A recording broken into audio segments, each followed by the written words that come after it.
So good evening, guys. Welcome to Appalachia's Homestead. Welcome back to the channel. Hope you're doing well today. Hope you've had a beautiful Tuesday. So much going on. First things first, are you burning up? Yes, I'm going to sit in my car and I have the air condition on and Jimmy crack corn and I don't care. Okay? I just milked my goat. She is gorgeous. Just to give you an update, baby Francis is doing fabulous, taking... Man, that is a big boy. He is an eater. He can suck down a bottle like no other, y'all. So I'm milking his mama. She is easily giving me a gallon of milk a day right now. Yes. So I just got done milking her. Literally, the milk's sitting right there. I'm ready to go back to the house. So, man, it's like it's almost like milking a cow in the sense that it never ends. Because I hand milk. I prefer to hand milk. So, you know, that means I can come up to you and be like... I better be careful. But anyway, no, everybody's good. It is hot. The gardens are growing. I try to catch footage. Right now, I'm like you in a lot of places. Number one, we haven't had rain. I don't know if we're going on 2 weeks or not, but there's been a shower or two that has passed through places in East Tennessee over the last couple of days. We've gotten zero. I mean, I didn't even get a drop. And so when it starts doing this and you're in the, we're past infancy in terms of the gardens growing, but some things are still kind of small every day. I mean, I'm hitting it hard every morning. So it's pretty tiring. So I know you're tired too, because it's hot. And everybody's doing great and yada, yada, yada. But I want to check in on you and talk about a couple of things tonight. I just want to say thank you for being here, right? Thank you, thank you, thank you. And I hope you're being safe in all this hot weather. Drink a lot of water. I had something interesting happen, and I'm going to talk about it. It's personal, but I think it's something that you can relate to. We've touched on this subject before multiple times. It's not a surprise. But it's interesting to see people as we continue to gradually fall into, I do believe that we are in some sort of a collapse. The country is in major trouble, okay? And so stress is high, tensions are high, everything is just really intense. And so when you talk about tough subjects, like we did yesterday, you're always going to take the chance of losing friends, family, followers. Ironically, to my knowledge, I didn't lose any subscribers when I talked about the whole idea of my body, my choice is a lie, because it is. It's a lie. It's just a narrative that they use at their convenience to get you to do things that are going against the grain of humanity, in my opinion. But it's not your body, your choice when it comes to making personal decisions, right? We talked about that in the previous video. Your response, to be honest with you, I didn't receive one single ugly comment. Somebody knocked me in the head. For real, I have not seen one single person. I've had a couple of people that are like, well, I can argue a few points on this or that, but they were very nice, very respectful. Thank you. And that's the way it's supposed to be. You know, the thing that I'm concerned about is, like I said in the video yesterday, things need to be consistent.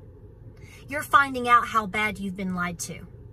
And it's worse than you and I both can put together. Our imagination can only imagine how bad we've been lied to, right? Well, some people can't see past that, and clearly, regardless whether whether you think they're your friends or family, whether you think that they agree with you on most things or they've got your back, a lot of people don't. And I know that's negative doomsday, negative Nelly, blah, blah, blah, complaining Karen, whatever y'all want to say. But you need to be prepared for that, because it's a big letdown when somebody that you know, because they can't get past one subject, or to, you know, when you talk about the tough subjects, and people actually have to sit or choose to sit and just listen and consider what's being said. It forces people to reflect upon decisions that they've made or decisions that they're making now. It makes them have to think about their expectations and what, you know, and to reconsider what they feel is owed to them, because nothing is owed to you. Nothing. Nothing is owed to me. Nothing is owed to you. And so that develops into a massive problem. And so these people don't want to hear it. And so they unfriend you.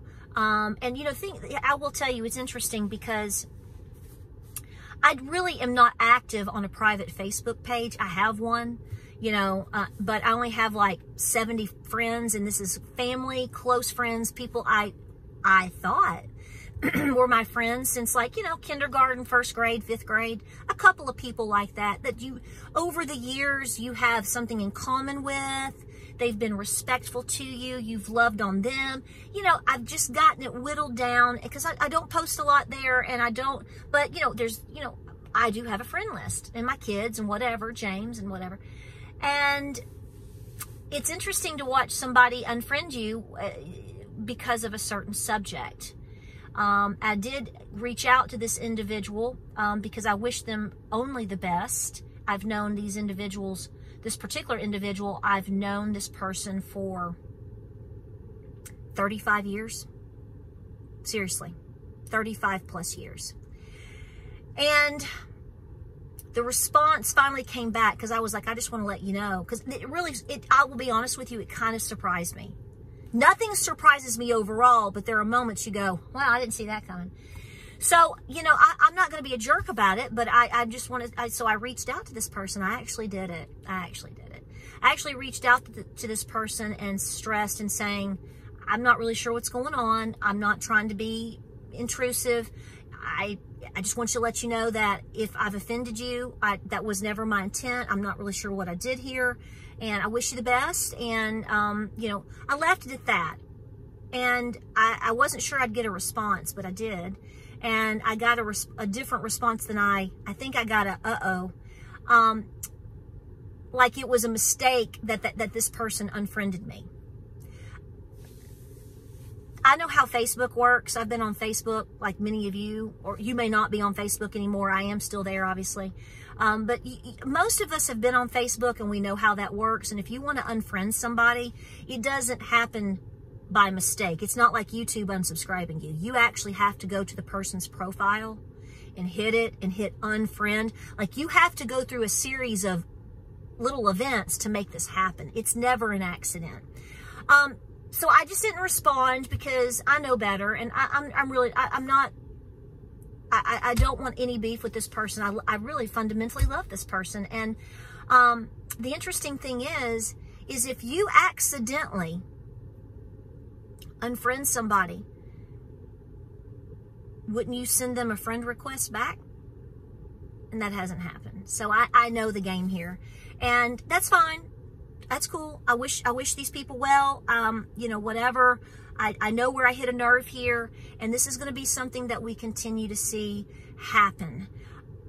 You need to know that the circle of your friends is going to be very, very small. I don't care if you talk about your mag and your groups and your this and your community. I'm telling you right now, and you already know this because like I tell you, you guys are smarter than me, honey. The people that you're going to be able to depend upon, that are loyal to you, that will help you, that will work with you, that probably will meet any expectations that you may have in terms of being able to be self-sustainable, have skills, all of these things, it's going to be less than the digits you see right here. That includes your kids. That includes your sister, brother, your mama, your daddy. I mean, it really, I mean, if you have more than 5, you're blessed. But the reality is it's probably less than 5 when it comes down to it. And the rest can do some things. It's just kind of like residual. But people can't get past their politics. People can't get past their egos. People can't get past...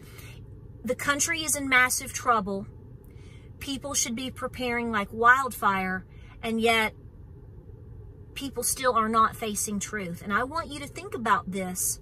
Because frankly, we need to be mentally and emotionally past feeling upset or injured or offended because there's a breakaway. Expect a lot of breakaways. The closer we get into this election, the closer we get into the depression that we are in, the closer that we get into 2025, which I'm going to tell you right now, I hope I'm wrong. I'm not predicting it, but I'm just going to tell you. You know, I hate to tell you predictions. I say this because then you're going to say, well, you said. And I'm like, no. No, I didn't. I'm just talking out potentials. I think 2025 could very likely be a hellacious year. I just feel that. And I think that it's going to really start amping up. I have discussed with you that I think that you should be mentally prepared for a false flag. I think that you need to be prepared for people not handling what's going on. I think that you need to be prepared for family moving in with you. I'm preparing for all of these things as we are talking right now. I do think that you're going to see some massive switch-ups with this election coming.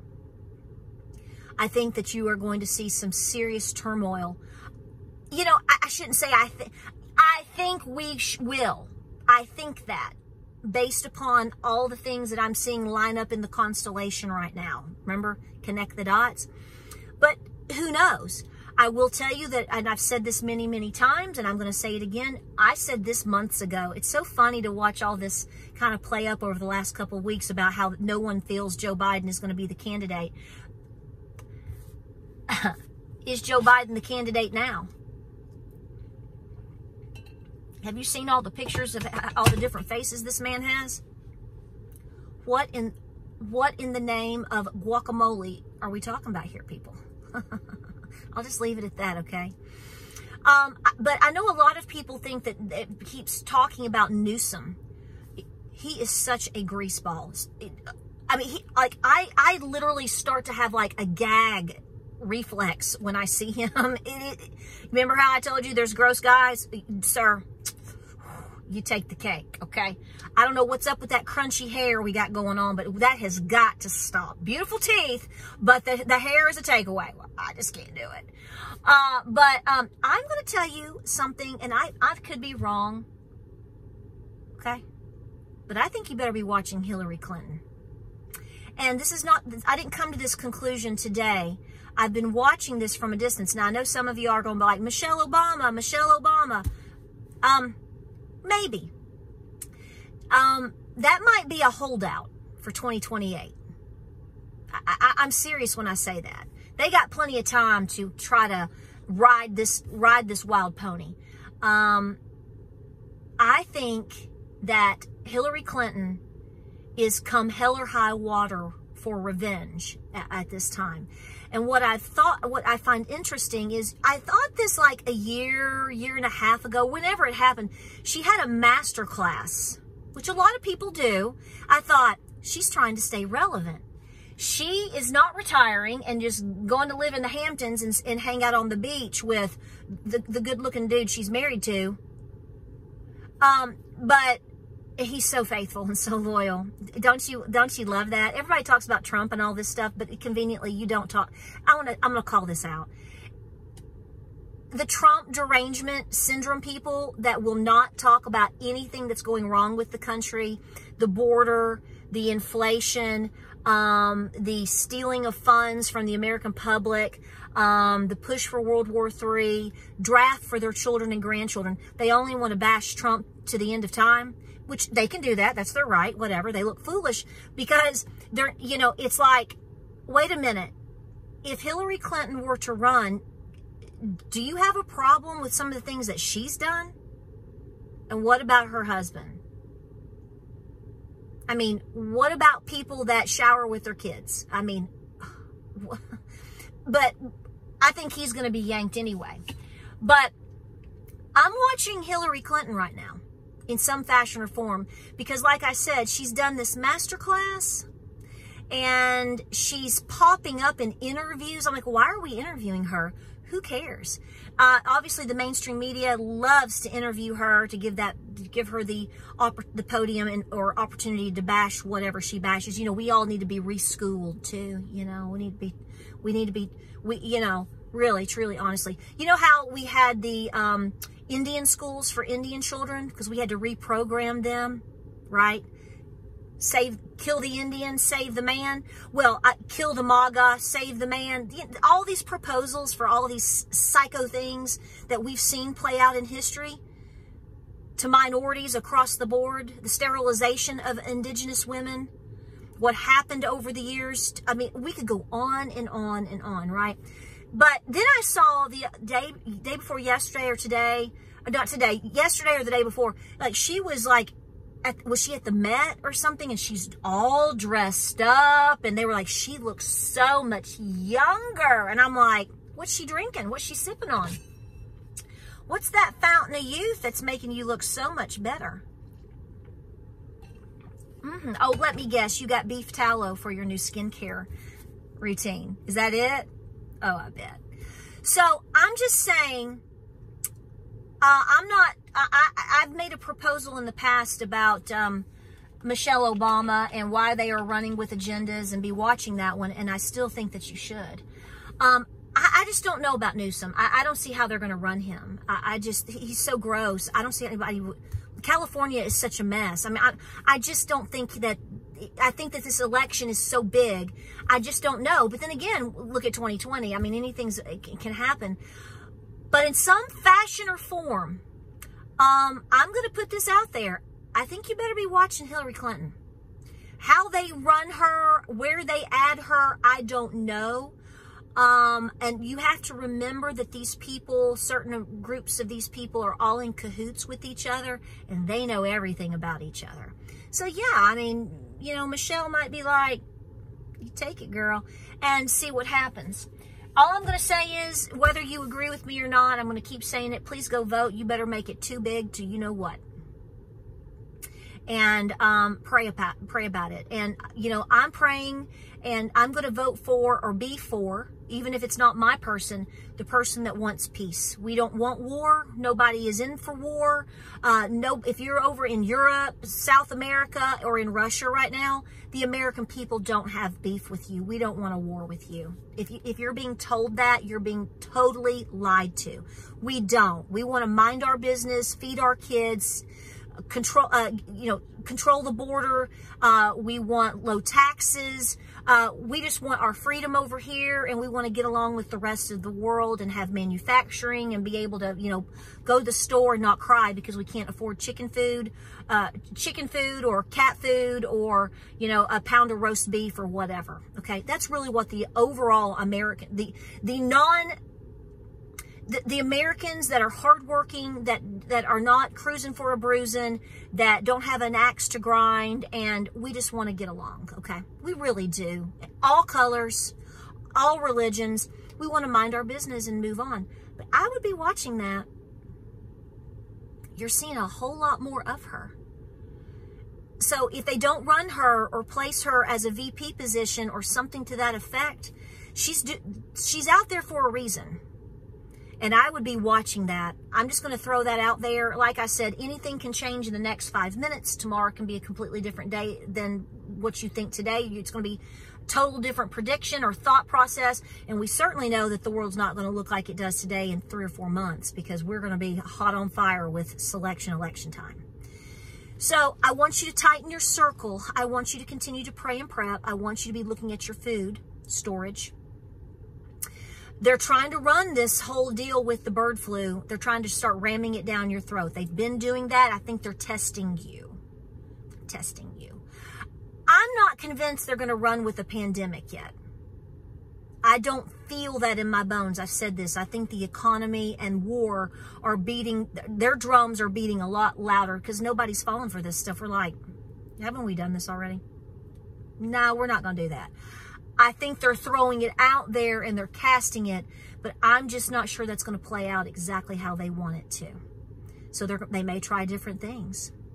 Maybe they'll give it, maybe Trump will win, because I think he's already won, frankly. And he has. I think he has, and I think he will. But whether he's in place or not, how that all shakes out, I obviously can't predict that. But be watching. Be watching your friends. Stand your ground. Expect more of a fall away. Expect more things that you can't predict. Be looking at all of your assets and be working your homestead. Stay peaceful. Stay away from big crowds. Stay away from opportunities where you could be harmed. And literally Don't make yourself sick, guys. I have to tell myself this several times a day. I'm not going to make myself sick. I'm going to work to a point and I'm going to stop. It's hot. It's stressful. There's a lot going on. And I'm going to close with this. If you're struggling with your gardens right now and you're struggling with this heat and you're not sure how good your harvest is going to be, this is a good experience because this is what your grandparents went through year after year. This is why they didn't waste anything. This is why they didn't waste any opportunity to put food on the shelf. This is why I tell you to continue to get your 5 cans every week. Don't stop. Make sure you're rotating. Make sure you're doing all the things. Well, guys, I'm going to get down to the house. It is going on, it's 8:45 almost, and I've got to finish supper. This is the time of year where it's almost like we don't eat dinner till 8:30 or 9 o'clock because there's just too much to do. And I just want to thank you for being here.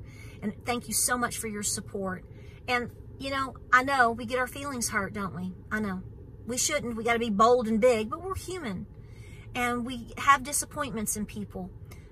Expect the disappointments so that when they happen, you're not so let down. And the ones that stick around with you and that have your back, love them like a little pig. That's a lot of love. Just love on them and tell them how much you appreciate them, and make sure that you are as loyal to them as they are to you, because like I said, it's probably less than this. Remember that. Like, subscribe, and share. Busy week. Stay cool. Stay peaceful. Don't let all this flow over. Stay focused, guys. We got to stay focused. I love you. I'll see you first thing in the morning with more videos coming your way. Everybody's doing great, and I pray that you are too. God bless, Godspeed, and I'll see you on the next video.